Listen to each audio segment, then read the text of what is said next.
3-4 ming dollarga interyer dizayn qildirib, uyda usta ishlatib, o'zi remont qilayotgan odamlarni ko'pincha qiladigan xatolar. Mana biz obyektga keldi, bu obyektda elektrika montaj ishlari qilinyapti. Ko'rib turganingizdek simli tashalgan kalsov qo'yildi. Men keldim, proyektni ochib qarasam, bu yerda neoklassika stilida dizayn proyekt qilingan ekan. Shunda mana bu yerda eshik nalishnikidan keyin chagalar tushgan ekan.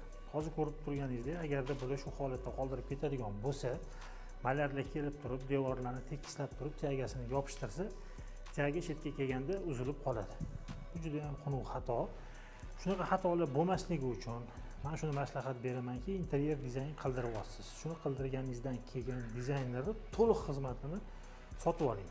Ya'ni uni o'sha interyer dizayn qilib bersin, avtorskiy nadzorini ham qilib bersin. Shunda siz nima olasiz? Shunda siz oladigan narsangiz dizayner remont jarayonida har bir etapda ishtirok etadi. O'zi chizgan dizayn proyektini o'zi himoya qilib, ustalaringizga kerakli ma'lumotlarni berib ketadi. Bo'lmasa uyingizda prorab ishlating.